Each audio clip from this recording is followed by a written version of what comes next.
Hey, what's up everyone? Welcome back to Babel on Talmud. Today we're studying Daf Lamed Vav of Masechta Ayruvin, Daf 36. Cool. Yeah, it's so funny.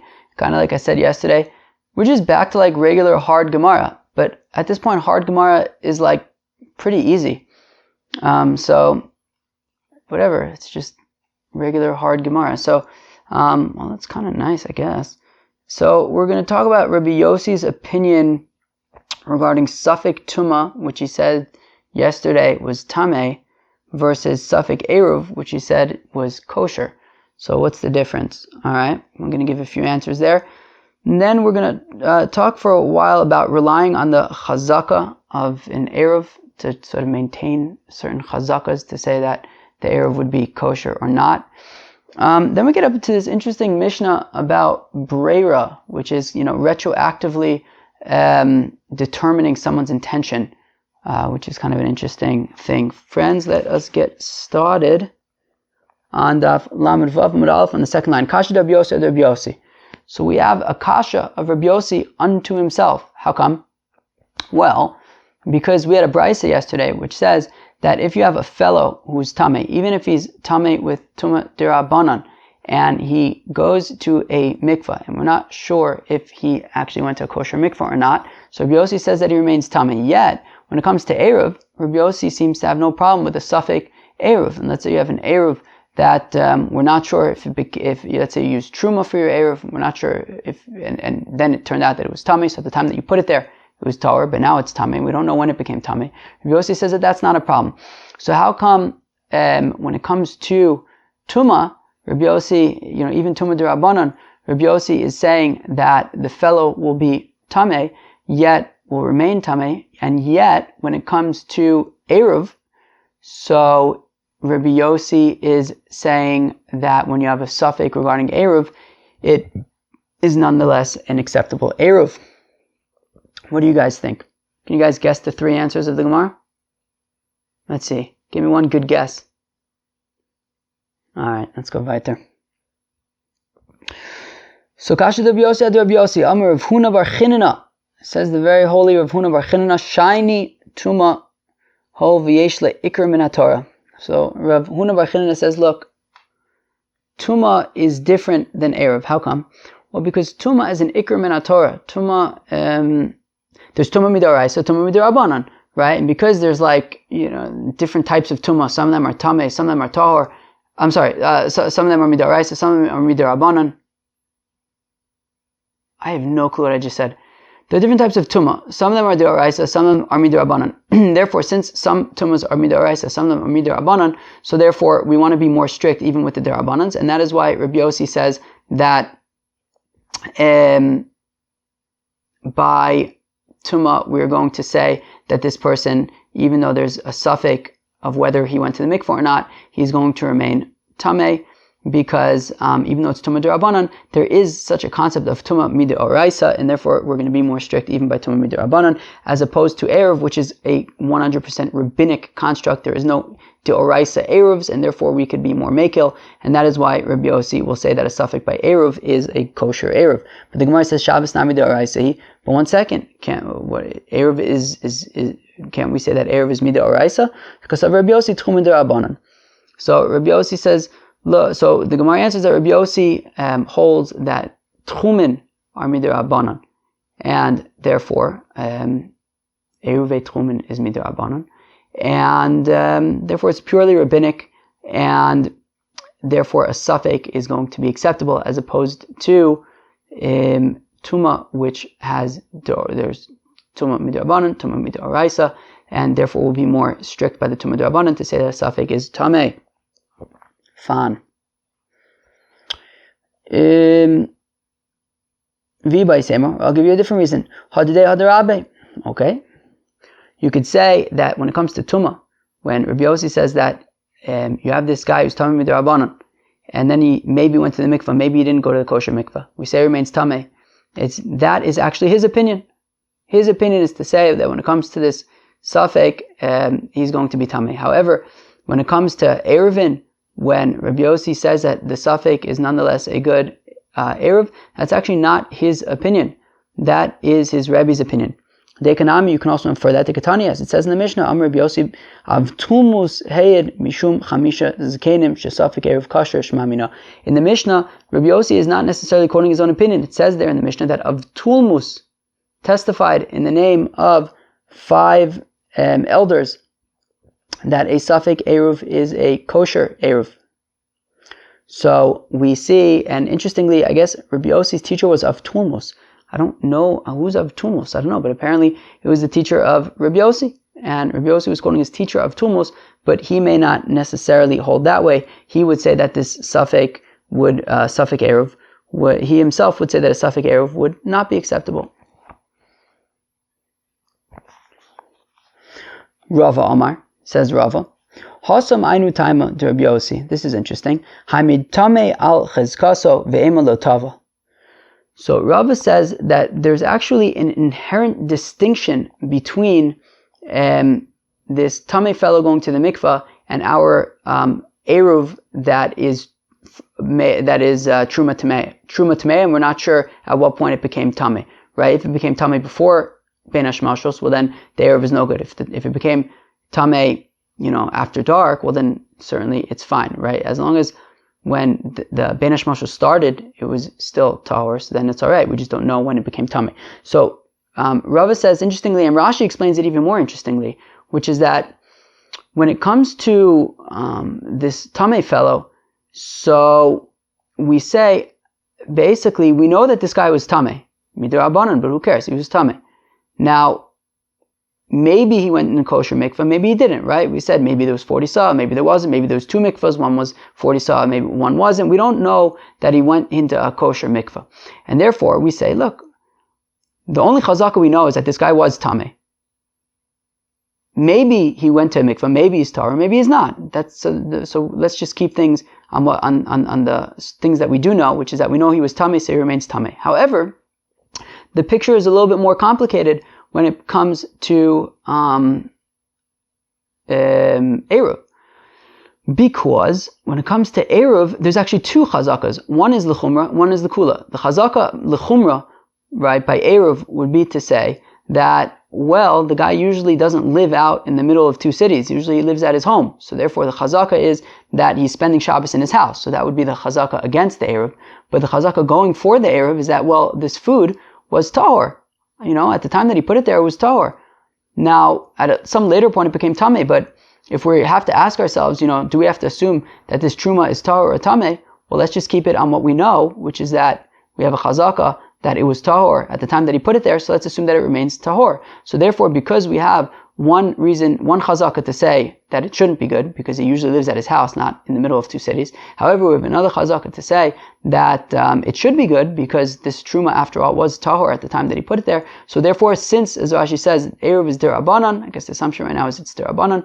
So since truman is derabanan and Ayruv truman is derabanan, so therefore we can, since we have 2 chazakas, we can be more lenient here and say that the Safek Eruv is a good Eruv, as opposed to this fellow who went to the mikvah that we know with certainty that he was tameh before, so we're not going to release him from his tuma out of Safek. Now the Gemara says, the Gemara says, wait a second, it's not so simple that there is only one chazaka when it comes to this fellow going to the mikvah, and that is that he was tameh. There's another chazaka, which is that the mikvah is a kosher mikvah. Why should we assume that it's not? The last time we checked it, after all, it was kosher. So mikvah shelo nimdad. It's talking about a mikvah that was never measured. Because it was never measured, there actually is no chazaka that it's a kosher mikvah. And the only chazaka we have is that this fellow is tameh, and we have no reason to.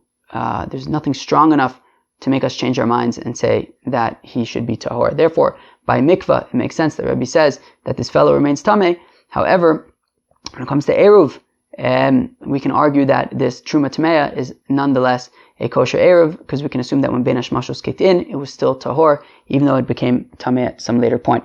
Tanya, Ketzad Amar Rabbi Yossi, Safek Ayruv kosher. So, we learn in a Berayra, and the Berayra says, what is the context in which Rabbi Yossi says that a Safek Ayruv is a kosher Ayruv? So, the Berayra explains, Erev betrume Safek mi ba'od yom nitmes, Safek mi shechashecha nitmes. Okay, so he made an ayruv with truma, tahor truma, and he put the truma there. And now, somehow it becomes revealed that this truma became tameh. Now, we don't know when this truma became tameh. All we know is that at the time that he put it there, it was tahor. And at some later point became tameh. We don't know, right? Safek mi ba'od yom nitmes. We don't know if this truma became tameh during the day, right before ben hashmashos, in which case it would be an unacceptable ayruv. Safek mi shechashecha nitmes. But maybe this truma became tameh at night already, in which case, when at ben hashmashos, it was still tahor and usable. So that is the kind of safek that Rabbi Yossi would say is a kosher ayruv. V'chein beperis, and similarly, if you have fruits. Now, these fruits are tevel, and when you put them there, they were still tevel. And the Gemara is going to discuss this because if you're thinking that this doesn't really make so much sense in terms of our chazakas, you're right.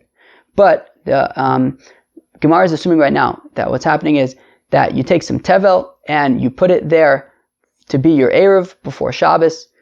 Now, our Mishnah did say a few days ago on, what was it, Lamed Aleph, Lamed Aleph, the Mishnah said that you're not allowed to use tevel for an ayruv. We'll get there in a second. But anyways, what the Berayra is saying is that if you put some tevel there to be his ayruv before ben hashmashos during the daytime, and then Safek mi ba'od yom niskenu, Safek mi shechashecha niskenu, and now we know that Trumas and Maisus are already separated from them, and we don't know if this Trumas and Maisus were separated before Ben Hashmashos or afterwards. Now, if the Trumas and Maisus were separated before Ben Hashmashos, so then it's good, it'll be a good ayruv. If they were separated after Ben Hashmashos, so then at Ben Hashmashos it was tevel, and you can't make an ayruv with tevel. So in these situations, basically, when we know what it was like, when we know what the situation was initially, we know what the situation is now, we don't know exactly at what point the transition happened. Those are the type of suffix that Rabbi Yossi says would be acceptable for an ayruv. However, so zeu safek ayruv kosher. This is the kosher kind of safek according to Rabbi Yossi. However, aval ayruv b'truma safek Torah safek tmeah v'chein b'peres safek niskenu safek lo niskenu ein ze safek ayruv kosher.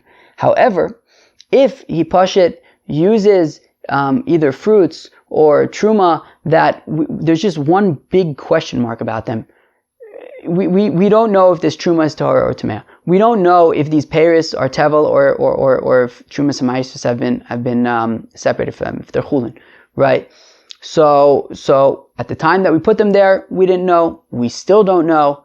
Well, that would be an example of a safek ayruv that Rabbi Yossi would say is not a kosher ayruv. Okay.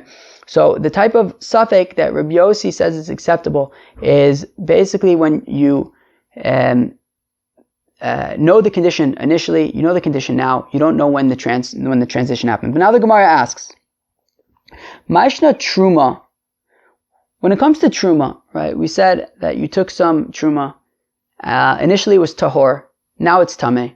At the time that you put it there, it was tahor. We don't know exactly when it transitioned to being tameh. We don't know when it became tameh. If it became tameh before ben hashmashos, then it'll be a problem. If it became tameh after ben hashmashos, then it's okay, because when the ayruv kicked in at ben hashmashos, it was still tahor. So how come Rabbi Yossi says that this safek regarding this truma is acceptable? Well, because the chazaka is that this truma was tahor when you put it there. So let's just maintain its chazaka of being tahor, and let's assume that when ben hashmashos happened and when the ayruv kicked in, this truma remained tahor on its chazaka. Well, if that's the case, well then peris nami hamid tevelach eskaso ve'ema lo niskenu. Well, if that's the case, well then when it comes to the fruits that are tevel, we should really say the same thing, which is that when you put the fruits there, they were tevel. So let's assume that at ben hashmashos they remain tevel. Why should we assume that somebody came beforehand and separated trumas and maasros? So why does the Berayra say that this tevel example would be an example where Rabbi Yossi says that this is safek ayruv that is kosher? I mean, after all, we should say that if when he put it there it was tevel, let's maintain the chazaka of it being tevel and say that during Bein Hashmashos it was tevel and it's not a kosher ayruv. So lo tema safek miba'od yom niskenu ele ema safek miba'od yom nidmeu safek mishachashecha nidmeu. No, so rather, don't say that we're talking about tevel and separating trumas and maasros.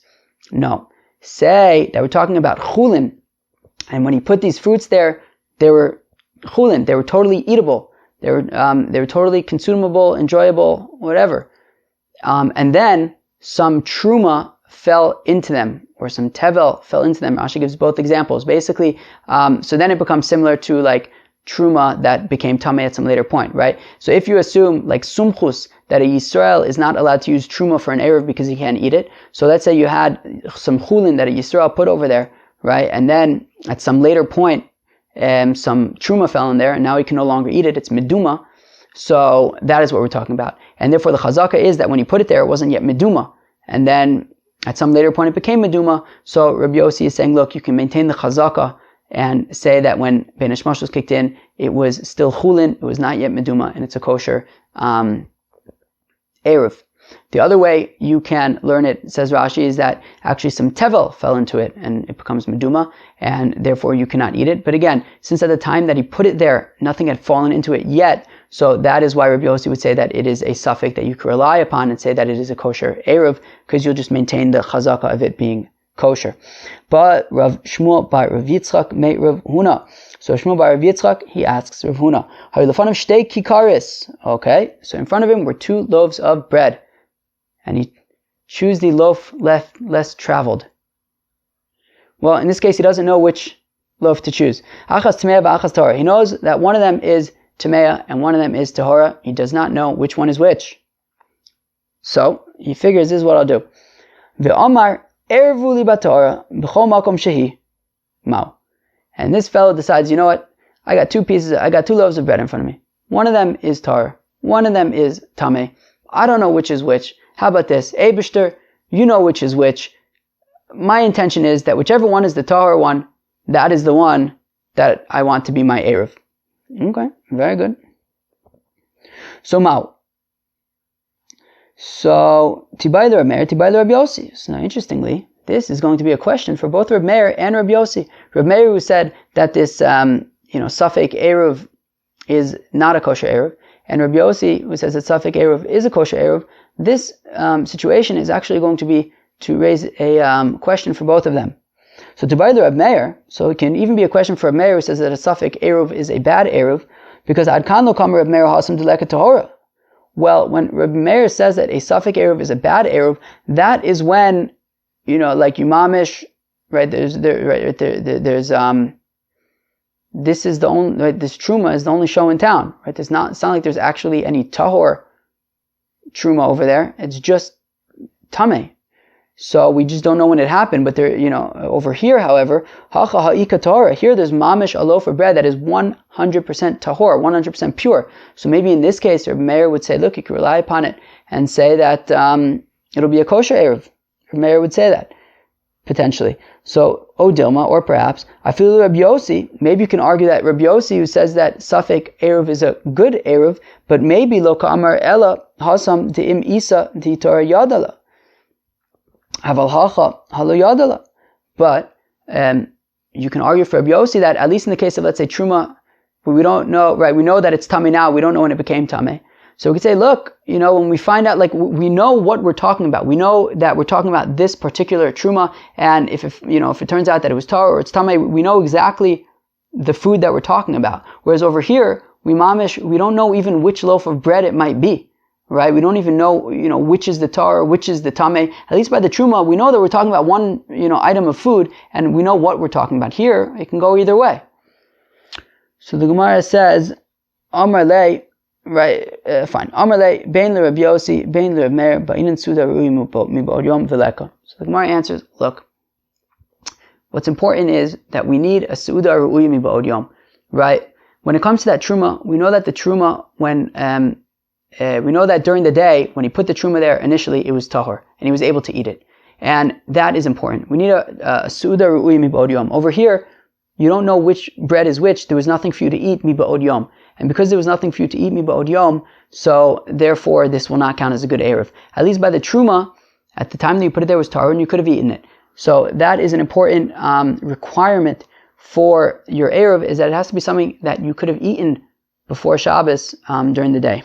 Ba'amine Rava Rav Nachman. So Rava asked the kasha from his Rebbe Rav Nachman. Kikazo ayom chol ulamacher kodesh. Okay. From our ervu li bazeh mau.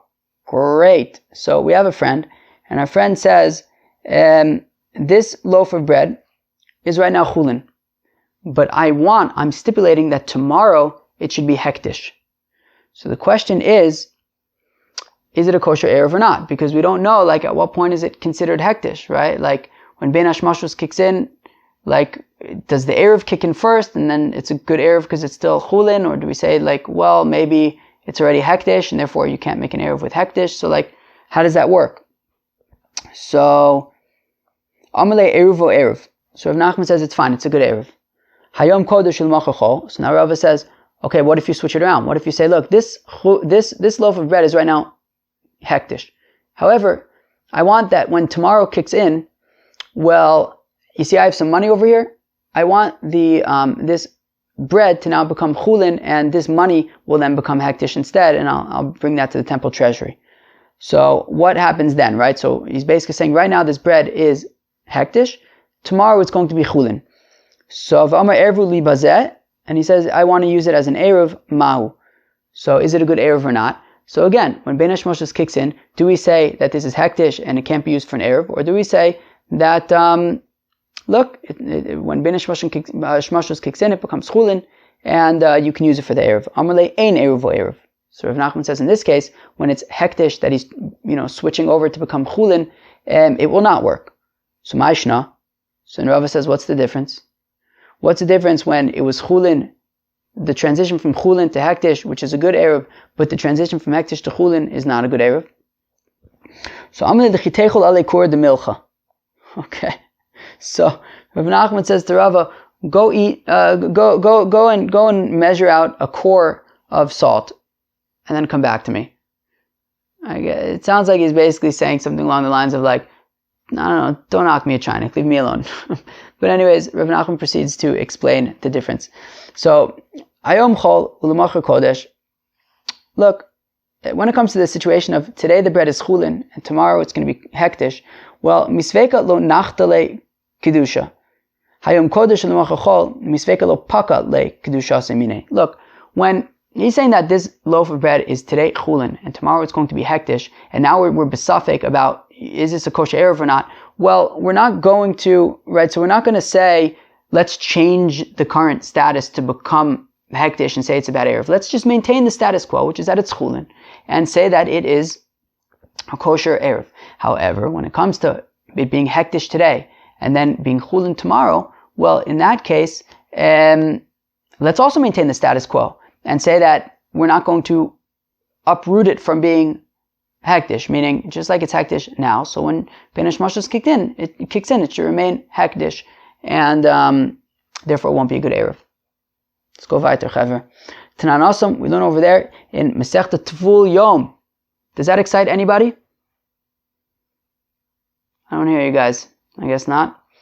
Oh, what can I tell you? At least it's not Ayruvin.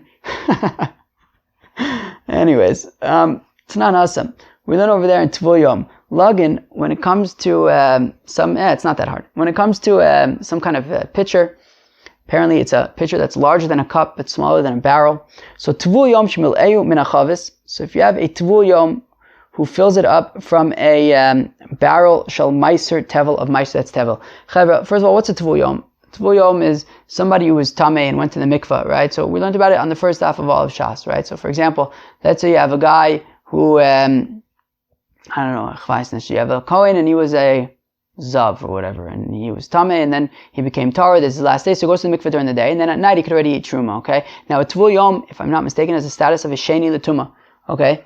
So now, this fellow, so he separates, so he's got a barrel full of Meiser, that's Tevel.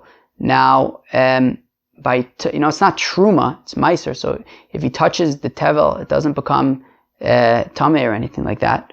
So he basically fills up some kind of kli with meiser, because this is how can you have meiser that's tevel? Because as we know, the Levi has to separate trumas meiser, right? So until the Levi separates trumas meiser, right? So you have a guy, he's got a field, as we all know, and then he separates truma, and then he gives meiser, which is 10% to the Levi, okay? Now the Levi can't eat it yet, it's still tevel. He needs to now take 10% and give that to the Kohen, okay?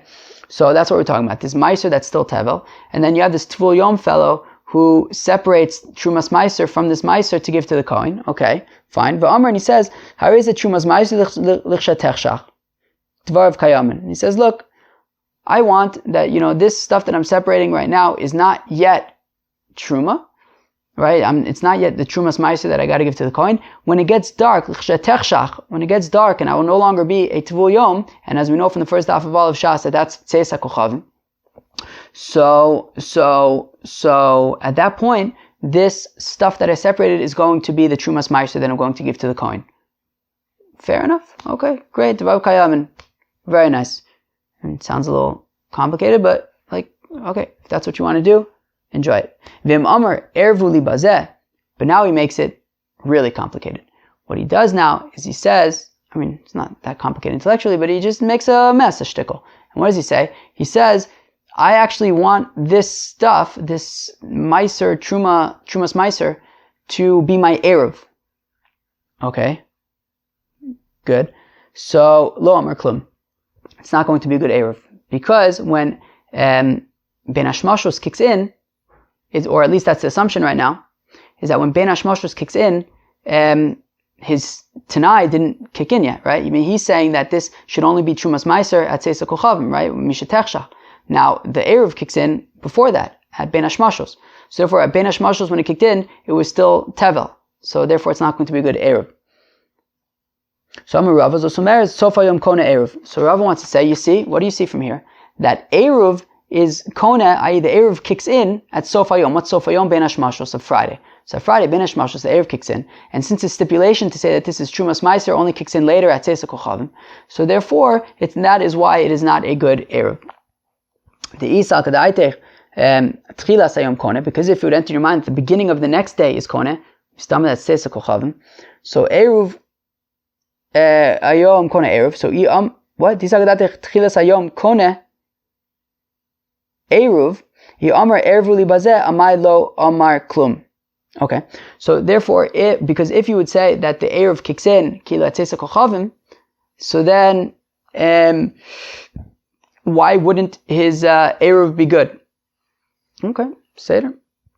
Because after all, I guess he's saying that when this becomes, he's saying that at Tzeisa Kochavim, this should become trumas meiser, and at that point, that's when it'll be an ayruv. So it should be a good ayruv. But if in fact it's not a good ayruv, it means that the ayruv kicks in already at Ben Hashmashos, like we've been assuming all along, and at that point it was still tevel. Amar Rav Papa. Now Rav Papa says, as we learned in Rashi the other day, that Rav Papa was a student of Rava. So Rav Papa says to his, I don't know if he says necessarily, it doesn't say Amar Lei, I don't know if he says necessarily directly to Rava, but Rav Papa says, Afilu Tema Tchilas Hayom Kone, you could still argue that Tchilas Hayom Kone ayruv, that the ayruv kicks in at Tzeisa Kochavim.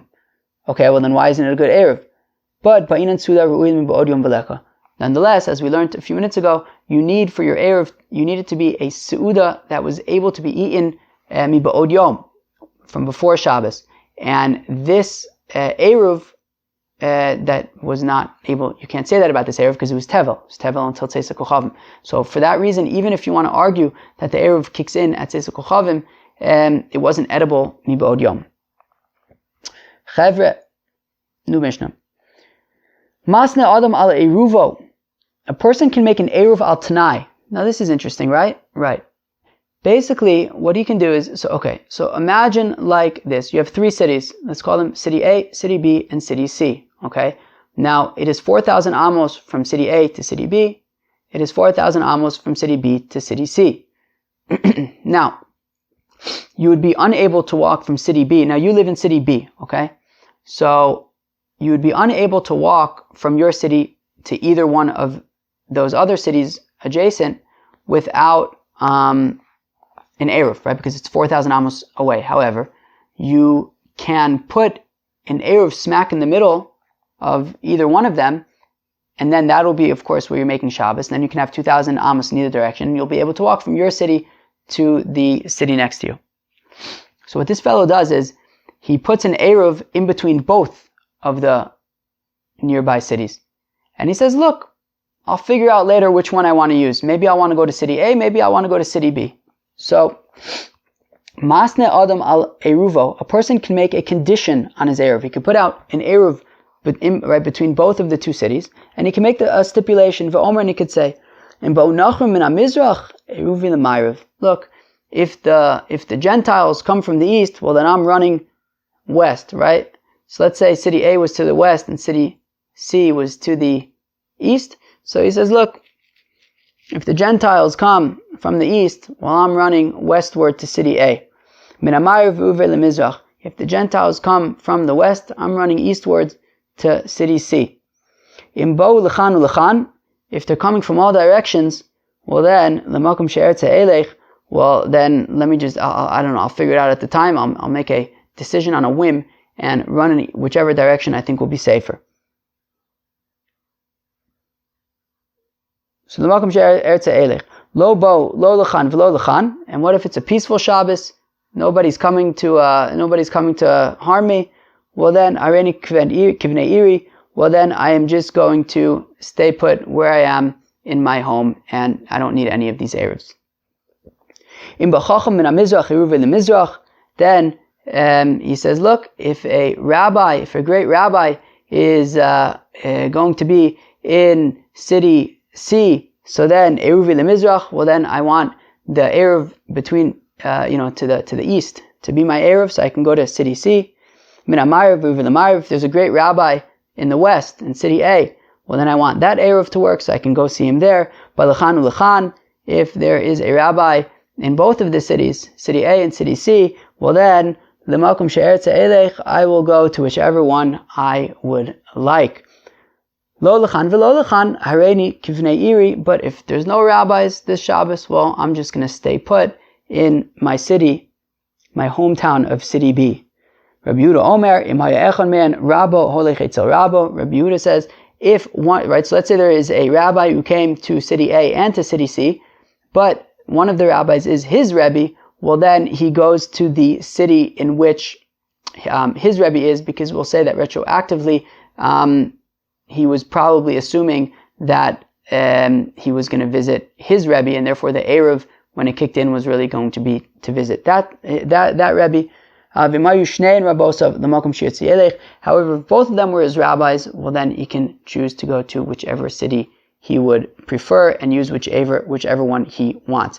Now the name of the game over here is basically to say retroactively which of the ayruvs was the one that he wanted to be his ayruv. Okay? Cool. So now says the Gemara, Kiasa Rabbi Yitzchak, Tani Ipcha. Interesting. Rabbi Yitzchak, when he came from Eretz Yisrael to Bavel, he came with a brisa, and that brisa, Mamish, said the opposite of what our Mishnah says. Kula masnisin, right? Mamish, the entire thing was opposite, meaning that we said in our Mishnah, if the Gentiles come from the east, I want to run west. Well, this brisa said that if the Gentiles come from the east, that's where I want to go.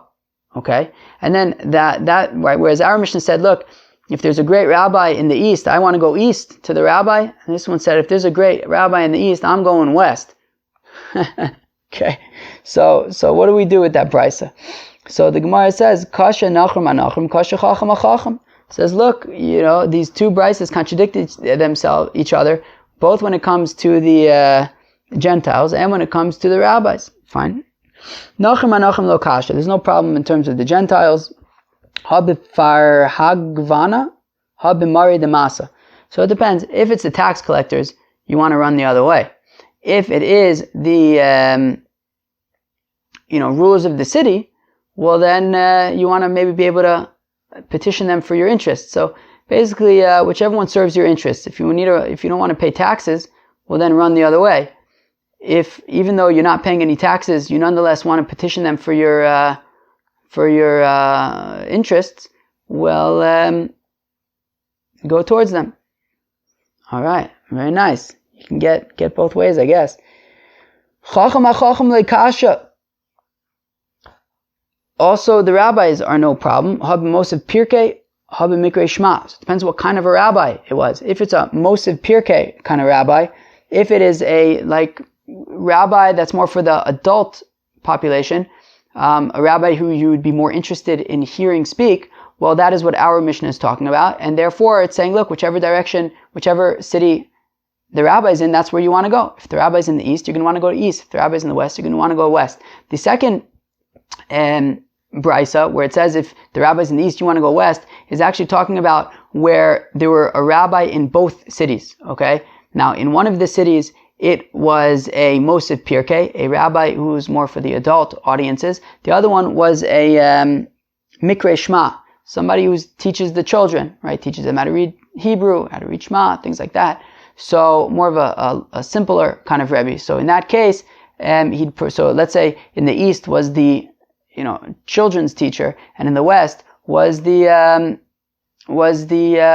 adult teacher. So what the Brisa is saying that if there's a rabbi in the east, you want to go west. What it means is if there's a sort of teacher of children in the east, well then you have no interest in going east. You'd rather go west to the teacher of the adults. Okay.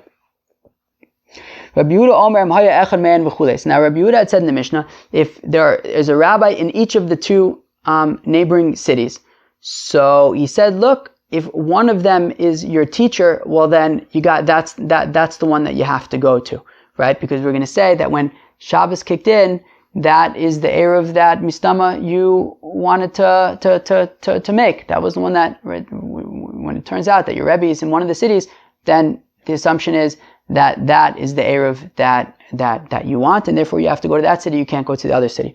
V'Rabbanan. Now the rabbis who seem to be saying that no, you can choose whichever one you want. Even if your rabbi is in one of the cities, you could still choose to go to the other city. So how come? I love this answer.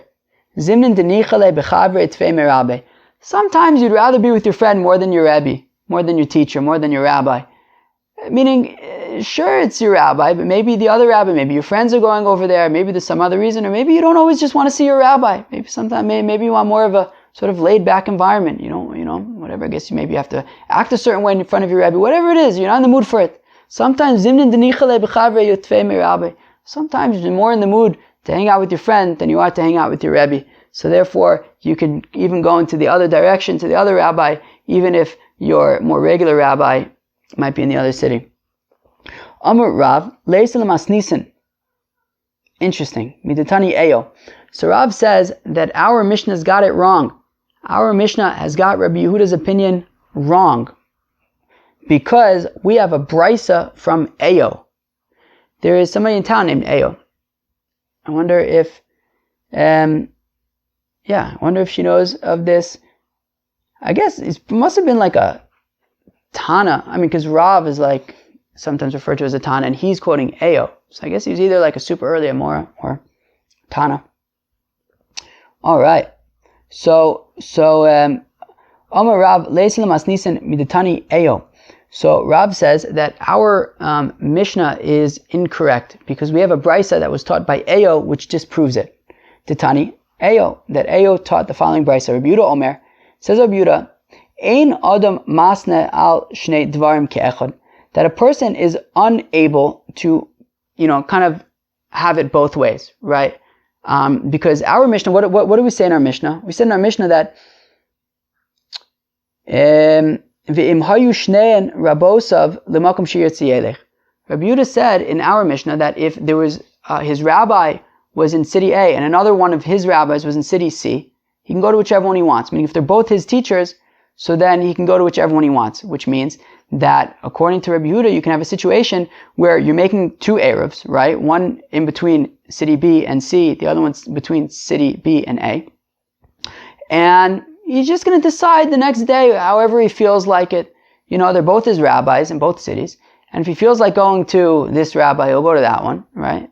And if he feels like going to the other rabbi, he'll go to the other rabbi. So he'll figure it out later on. So Rabbi Yehuda says, though, apparently in Eyo's brisa, Rabbi Yehuda says that that's not acceptable.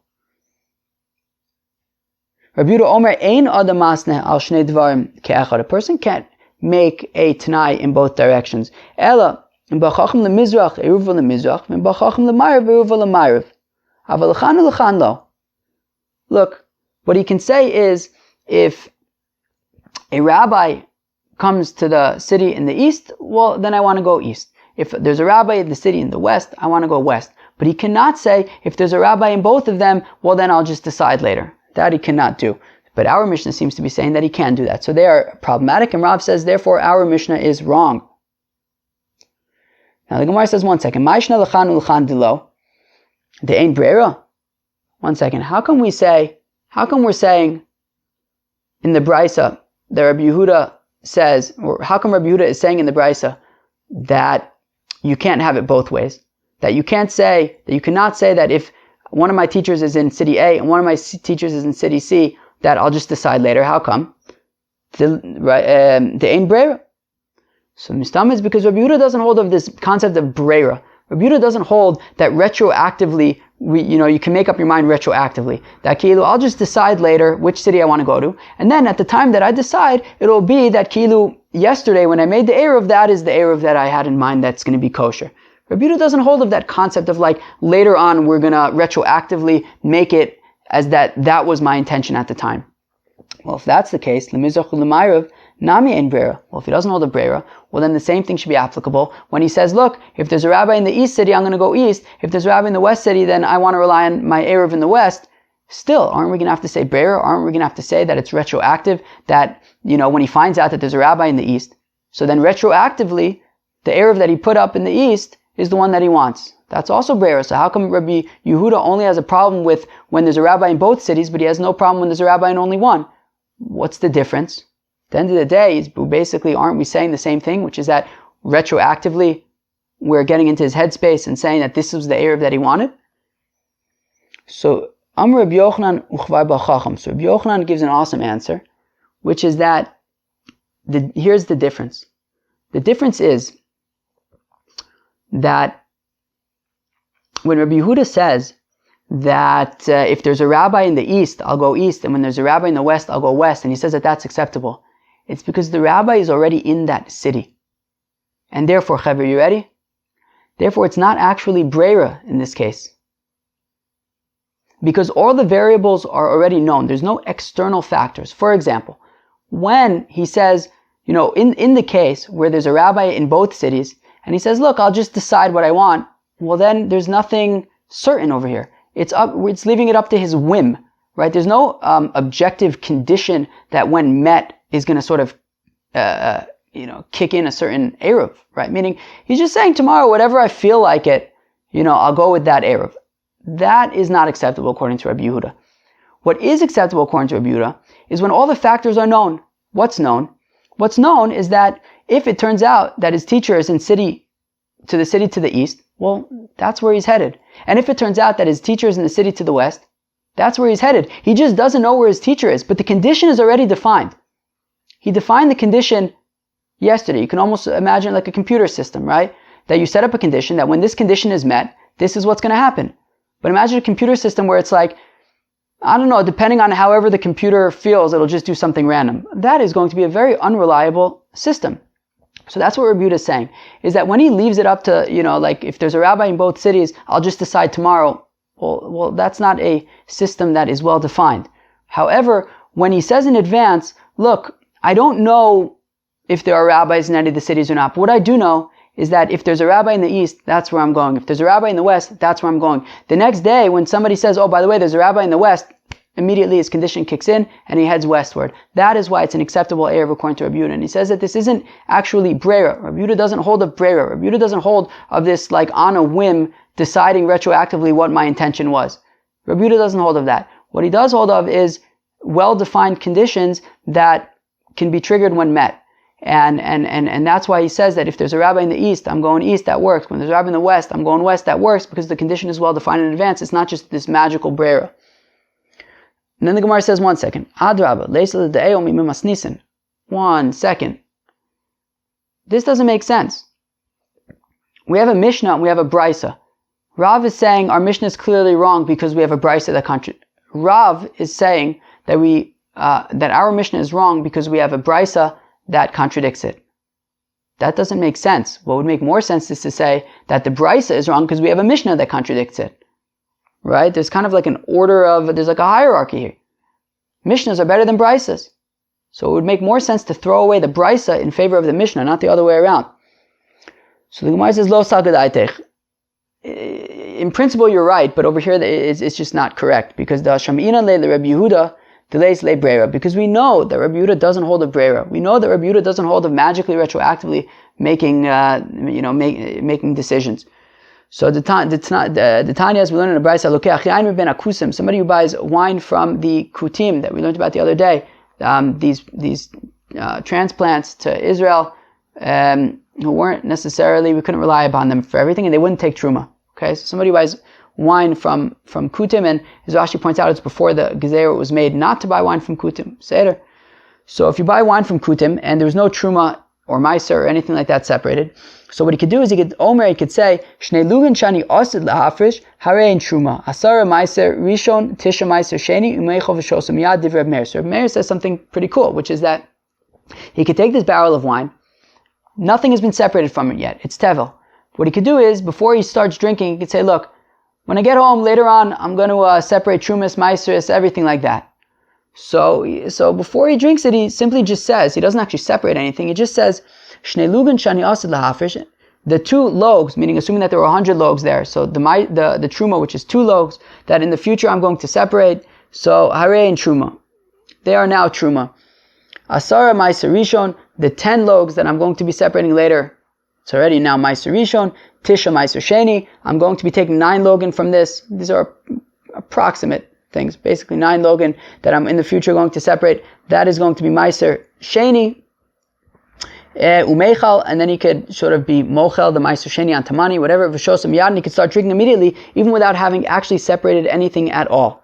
Because we'll say that later on, when he separates, whatever he separates, we'll say that retroactively, obviously what he drank was not tevel.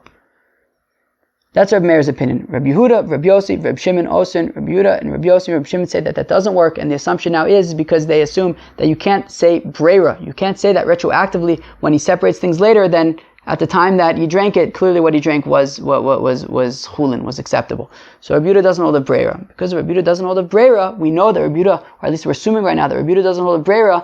Well, therefore it's impossible to say that our Mishnah is correct, because in our Mishnah where he's saying, that if there is rabbis in both cities, he could just choose on a whim which one he wants. But he doesn't hold of Berayra. So therefore it makes more sense to say like Ayo, that, or the Braysa quoted by Ayo, that you are unable to just on a whim choose which city you want to go to. You would have to have a well-defined condition beforehand, such as if I find out that in the city to the east there's an ayruv, well, there's a rabbi, I'm going there. To the west, I'm going there. Chevra, that was daf Lamed Vav. So we talked on Amud Aleph about Rabbi Yossi's opinion regarding Safek tuma, which he says is tame, versus Safek ayruv, which he says is kosher ayruv. So we gave 3 opinions. We had Rav Huna bar Chanina, who says that tuma as an ikar min Torah, right? There's tuma midoraisa, tuma midorabanan. Therefore, we're going to be more machmir when it comes to tuma midorabanan, and say that, right, by tuma, and say that this fellow remains tame. Whereas by ayruv, there's no midoraisa kind of ayruv. And therefore, we can be more makel and say that it's a kosher ayruv. Then the Gemara gave an alternative answer, which is tuma is right. That his opinion by tuma, which is that the fellow remains tame, is his opinion, whereas Rabbi Yossi's opinion by ayruv, that Safek ayruv is kosher, is actually the opinion of his Rebbe of Tumus. Then the third opinion that we have, which then kind of really set the direction for the rest of the Amud, is Rava says that by tuma you have a chezkas tara, right? What? No, chezkas tameh. By tuma, right, this fellow, we know that he was tameh, and maybe he became tahor. So we're going to keep him on his chazaka and say that he remains tameh. Whereas by the truma, we know that at the time that he put it there, it was tahor. So we can keep it on its chazaka and say that it remains tahor, that it's a kosher ayruv.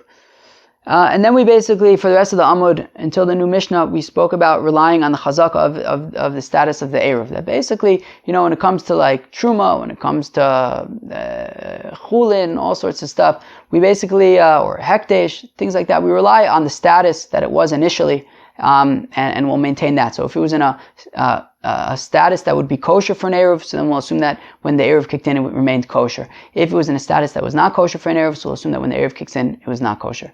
And then finally, we talked about this very interesting sugya of Berayra, of putting your ayruv on either side and saying, I'll decide tomorrow which one I want to use. So the Tanakama holds of Berayra, which is like, look, we can just say that based on whatever you choose, we'll go back and say retroactively that is the one that's what you had in mind at the time. Rabbi Yehuda doesn't hold of Berayra, or at least we're assuming that for now. And Rabbi Yehuda doesn't hold of Berayra, and therefore, in order for it to work, you would have to have a clearly defined condition, such as if my Rebbe turns out to be in city, to the west, that's where I'm going. And then when he finds out that his Rebbe is there, so he goes immediately. But there's nothing left up to just choice or whim or anything like that. That was Daf Lamed Vav. Hope you enjoyed. Peace out.